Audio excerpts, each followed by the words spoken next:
780 টাকা করলেও যাই বিক্রি হবে, দেখবেন আপনার সামনে। স্লিপ দেন। স্লিপ নেই, মাল বিক্রি করেন, স্লিপ নেই আপনার কাছে? কিসমলে আমাদের পুরান ঢাকার চকবাজার মরিয়ম প্লাজার ফরিদা কালার কসমেটিক্স এখন সিন্ডিকেটের এক নতুন আতঙ্কের নাম। ইরানের যুদ্ধকে ঢাল বানিয়ে চায়না থেকে পণ্য আসছে না বলে 550 টাকার পণ্য 680 টাকায় বিক্রি করবেন, বরং প্রকাশ্যে হুমকি দিচ্ছেন তার কাছ থেকে এখন এই পণ্য যদি ক্রয় না করি তবে এই পণ্য পরবর্তীতে 1000 টাকা পর্যন্ত বিক্রয় করতে পারবেন বলে সাধারণ ক্রেতাদের জিম্মি করছে এই প্রতিষ্ঠানটি। এমনই এক অভিযোগ আসে দৈনিক আওয়ার বাংলাদেশের কাছে। আমি অনলাইন ব্যবসা করার জন্য প্রতিনিয়তই চকবাজারে কসমেটিক্স কিনতে যাই। সেদিন এই পণ্যটি কোথায় খুঁজে পাচ্ছিলাম না, তখন এই পণ্যটি একমাত্র মরিয়ম প্লাজার ফরিদা কালার কসমেটিক্সে আমি পাই। এই পণ্যটি তাদের কাছে এক পিসি থাকার কারণে তারা 550 টাকার পণ্য 680 টাকা আমার কাছে দাম চায়। এটা বলেও হুমকি দেয় যে তারা নাকি পণ্যটি 750 টাকা চাইলেও বিক্রি করতে পারবে। ভুক্তভোগীর অভিযোগের সত্যতা যাচাইয়ে দৈনিক আওয়ার বাংলাদেশ টিম অনুসন্ধানে নেমে পড়ে। ক্রেতা সেজে দৈনিক আওয়ার বাংলাদেশ টিম পৌঁছে যায় পুরান ঢাকার চকবাজারের মরিয়ম প্লাজার ফরিদা কালার কসমেটিক্সে। এবার যেন বেরিয়ে আসে থলের বিড়াল। এই গুড়টা আপনার 900 টাকা দিয়ে বিক্রি হয়েছে না, হাওয়াই নামেন তো কম হবে না?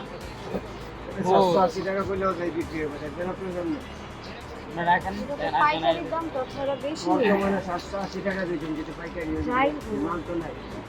এই 780 টাকা অনলাইনে করে তারপর দোকানে ওরা বিক্রি কিছু করতেছে। করেন না, এই গুড়টা আপনার 900 টাকা দিয়ে বিক্রি হয়েছে না।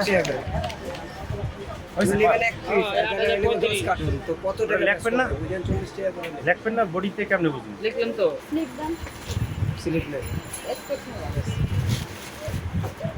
মাল বিক্রি করেন, স্লিপ নেই আপনার কাছে? কিসমলে আমাদের 1 টাকাও মূল্য ছাড় দিতে রাজি নন এই দোকানি। বলছেন পণ্যগুলো চায়না থেকে আমদানি করা হয়। শুধু তাই নয়, পণ্য বিক্রয় করার পর ম্যামও পর্যন্ত দিতে নারাজ এই মহাশয়। এবার সাংবাদিক পরিচয়ে মুখোমুখি হওয়ার পালা। একটু আগেই যিনি সিংহের মতো গর্জন দিচ্ছিলেন, সিংহ থেকে এবার ভেজা বিড়াল সাজার চেষ্টা এই সিন্ডিকেট ব্যবসায়ীর। ফরিদা কালার কসমেটিক, আমাদের এখানে colour cosmetic lipstick, eyeliner, mascara, foundation, shadow palette.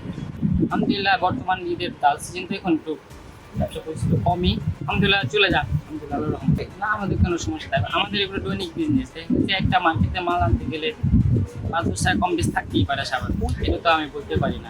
আগের কথা করতে পারেন যে কোনো আইটেম দেখা গেছে পার পিসে 30 টাকা 40 টাকা হতে পারে, অতিরিক্ত দাম বেশি হয়ে গেলে কোনো মালে হাফ ডাউন হওয়ার কারণে বাড়তে রাখা হয়। লোকাল পণ্যকে চায়না থেকে আমদানি করা পণ্য বলে বিক্রি করা, বিক্রিত পণ্যের দাম 20 থেকে 30 টাকার বদলে সিন্ডিকেটকে ঢাল বানিয়ে লভ্যাংশ 60 থেকে 100 টাকা পর্যন্ত রাখা সহ আরও নানান অভিযোগ রয়েছে এই ব্যবসায়ীর বিরুদ্ধে।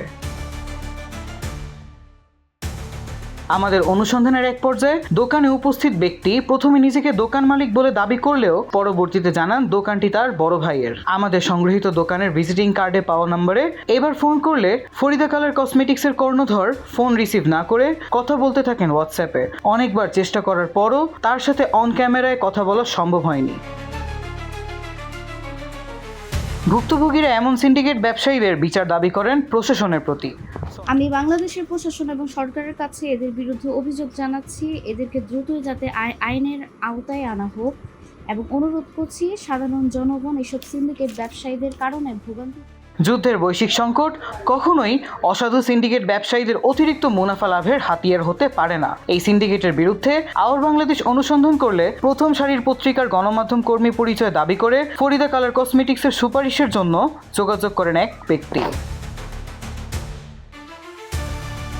ফরিদা কালার কসমেটিক্সের মতো সিন্ডিকেটগুলো কেবল আইনই ভাঙছে না, বরং সাধারণ মানুষের বিশ্বাস নিয়ে ছিনিমিনি খেলছে। বাজার স্থিতিশীল রাখতে এসব লুটেরা ব্যবসায়ীদের বিরুদ্ধে দৃষ্টান্তমূলক আইনি ব্যবস্থা নেওয়া এখন সময়ের দাবি। সাহিল আহমেদ সূত্র, ডেইলি আওয়ার বাংলাদেশ।